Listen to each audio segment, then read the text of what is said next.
pausa porque esto es muy serio, ¿no? La situación es realmente seria, tensa, pero se trata de ser o no ser. Se trata de la patria nueva o seguir en la patria vieja, ¿no?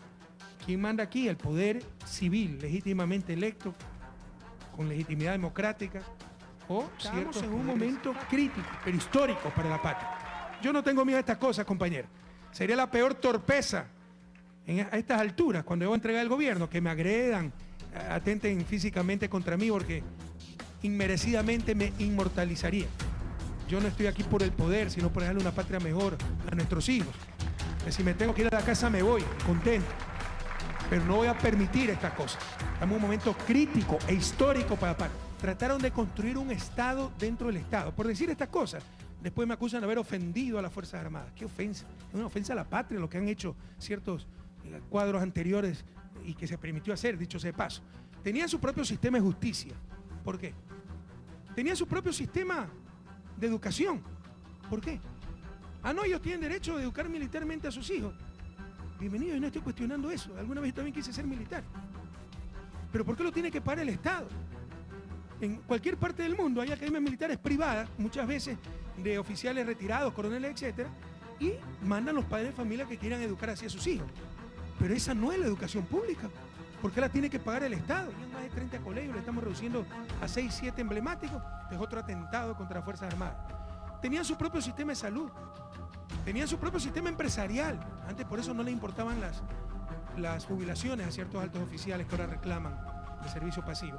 Porque salían del ejército con una pensión paupérrima, pero se iban a trabajar en la gerencia de Andes o de alguna empresa de las Fuerzas Armadas con $5.000, $6.000. Esa era la realidad. Tienen su propio sistema museográfico. Tenían hasta su propio sistema de supermercados. ¿Qué tiene que ver eso con la vida militar, compañeros? Era la estrategia de ciertos militares de la vieja guardia, formados en la Escuela de las Américas, en la escuela que se formó Pinochet, de tener un Estado dentro del Estado y no depender de los muérganos civiles. Entiendan que con la patria nueva, esa visión se acabó, compañeros. Aquí no puede haber estados dentro del Estado. Debemos someternos a la Constitución y a la institucionalidad de la República.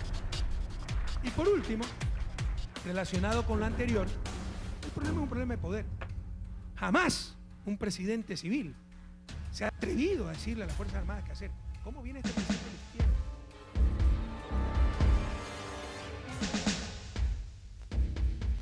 La Escuela de las Américas, que fue creada en 1946 en Panamá, actualmente se encuentra en los campos del Fuerte Benning, Georgia.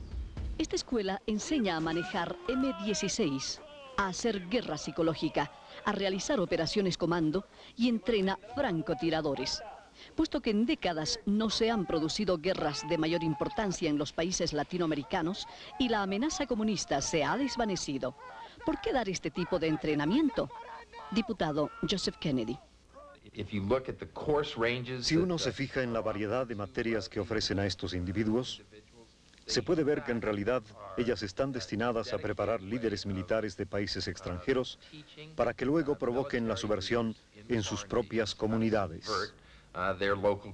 Desde que se abrió esta escuela, se han entrenado más de 55.000 oficiales militares de 23 países latinoamericanos sobre lo que se enseña en esa escuela. En los años 80, la guerra civil en El Salvador se convirtió en el centro de atención de los activistas de derechos humanos de todo el mundo. Escuadrones de la muerte operaban libremente, matando generalmente 11 de diciembre de 1981, El Mozote, pequeña aldea en El Salvador.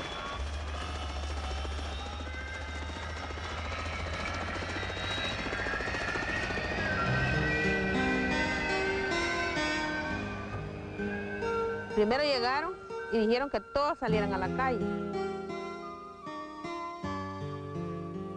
Sacaron toda la gente de las casas y después la pusieron tendida boca abajo en las calles, hombres y mujeres, boca abajo. Y los niños llorando. Los soldados estaban así, aquí, por un lado y por el otro, así. Y ellos cuando se dirigieron a ver las mujeres allá, yo lo que hice fue pues arrodillarme a la tierra, me arrodillé a la tierra así. Mataron a todos y la única que sobrevivió fui yo por la gracia de Dios. Me encontraba debajo de ese arbolito cuando escuché los gritos de los niños. Yo sabía cuáles eran míos. Ellos lloraban y decían, «Mami, nos están matando». Más de 900 hombres, mujeres y niños fueron masacrados, virtualmente la población entera de la aldea y de los alrededores de El Mozote. De los 143 cadáveres identificados en el laboratorio, 131 eran niños menores de 12 años, incluyendo a 3 infantes menores de 3 meses de edad.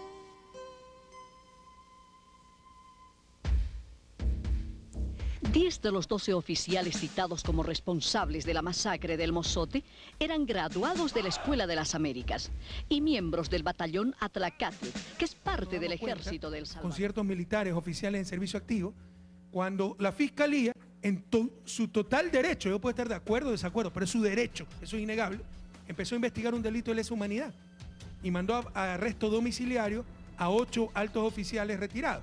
Ahí empezaron las tensiones, incluso un juicio a una audiencia, acuérdense, fueron los altos oficiales uniformados. Eso no se puede dar en una democracia. Dejamos pasar. Dijimos, fue un exabrupto. Está en juego nuestra democracia, los principios fundamentales de la República, compañeros. Yo hago un llamado a la oposición sensata, seria, patriótica, para más allá de nuestras diferencias, defender los fundamentos de la misma República. No podemos permitir esta cosa. Sigamos, por favor. Y aquí es lo que dice la Constitución, artículo 147.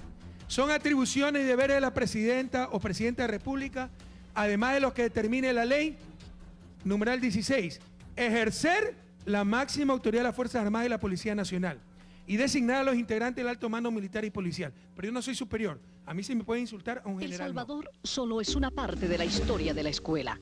En su galería de honor están las fotografías de aquellos que habían recibido honores. Encabezando la lista se encuentra el nombre de Hugo Banzer, ex dictador de Bolivia y graduado de esta escuela. Otros, igualmente distinguidos, son los ex dictadores de Honduras, Ecuador y Argentina.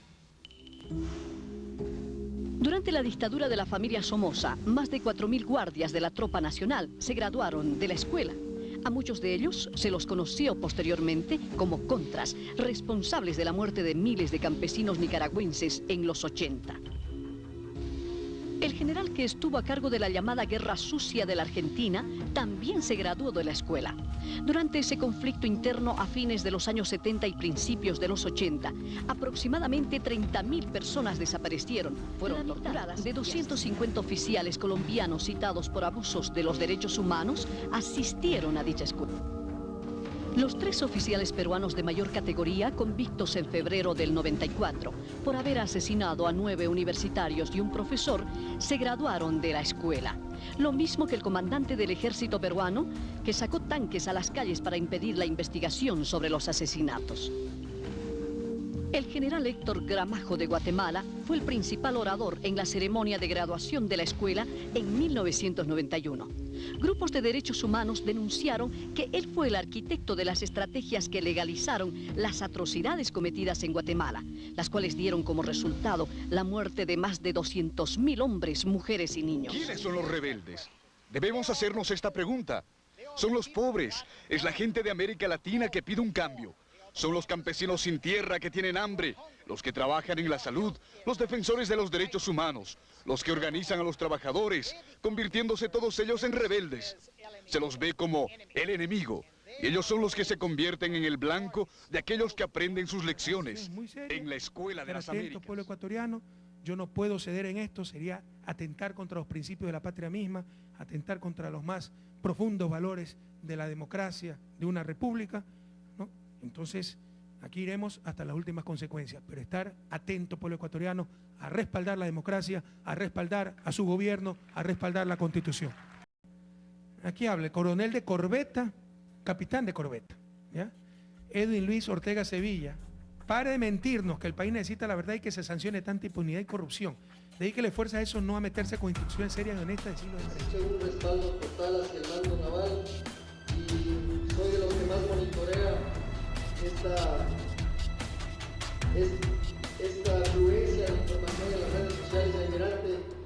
Y quiero finalizar mis palabras indicándole y a todos ustedes de que no vamos a permitir de que se atente nuevamente contra la jerarquía militar.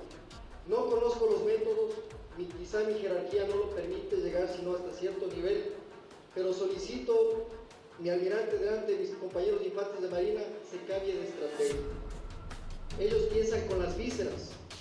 El elemento uniformado es respetuoso, es obediente y estamos contestando, estamos dándoles largas con las contestaciones legales. Solicito, sedines, debe haber algún método legal, formal, en que se le declare persona no grata al ministro de Defensa. Lo hago como Edwin Ortega Sevilla, y solicito, así debe ser, por respeto a las Fuerzas Armadas, por respeto a la cúpula militar, por respeto a nuestros principios militares. Gracias. El presidente de la República, la máxima autoridad de las Fuerzas Armadas.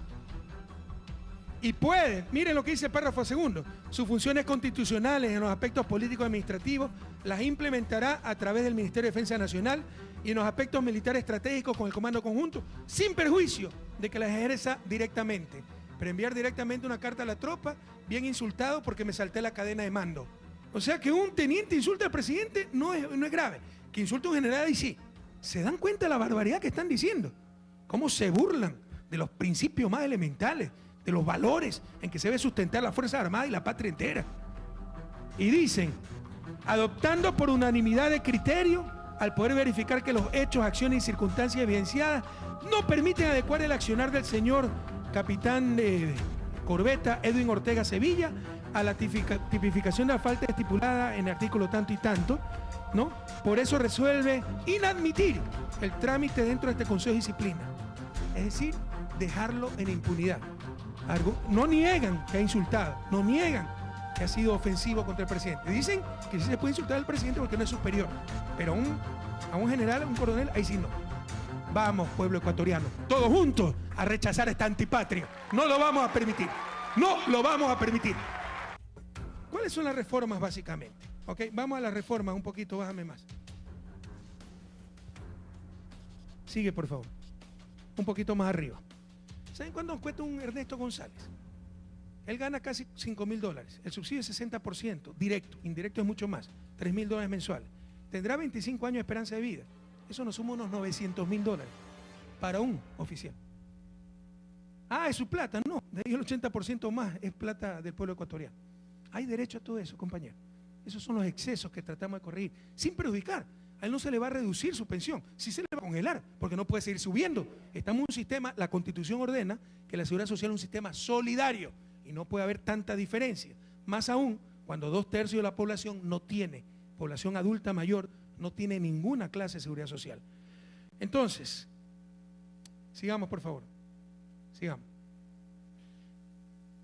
¿Cuáles son las reformas que se han propuestas mandado? a la seguridad social de las Fuerzas Armadas? Quiero decirle que estas reformas las consensué. En un almuerzo las conversamos con el alto mando, estuvieron de acuerdo en estas 3 reformas. Había muchos más, no las enviamos, solo enviamos estas 3.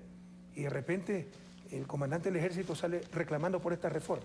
¿Cómo es posible que en un país como Ecuador, donde 2/3 partes de los adultos mayores no tienen seguridad social, haya generales que tengan seguridad social de cerca de $5.000? Y 60% al menos es subsidiado directamente por el pueblo ecuatoriano. Los problemas de base son 3. Primero, el creer, y tal vez es por culpa de cierta tecnocracia del IFA, que para mantener su puesto de trabajo le ha hecho eso creer a los pasivos y activos que el IFA es sustentable, autofinanciable. Dígame en qué parte del mundo la seguridad social militar es autofinanciable. El segundo problema que le decía es este de que quisieron ciertos estamentos, y sobre todo formados en las escuelas de las Américas, etcétera, hacer un Estado dentro del Estado para no depender de los muérganos civiles. Y por último, el problema del poder que tiene que ver con lo segundo y que tiene que ver con su pregunta, que los muérganos civiles nos digan qué hacer, y eso es imposible. En el 98 ellos hicieron una reforma para los activos, le subieron, eso sí era inconstitucional, de 15 a 20 años el tiempo de retiro. Ellos no consultaron con nadie, no socializaron, no hablaron de retroactividad de la ley, pero era propuesta por el alto mando. Ahora que un presidente civil lo proponga, eso es inadmisible, porque ellos no reconocen al presidente de la República como su máxima autoridad. Eso es lo que han dicho en ese consejo disciplinario contra este malcriado que insultó al presidente a través de redes sociales.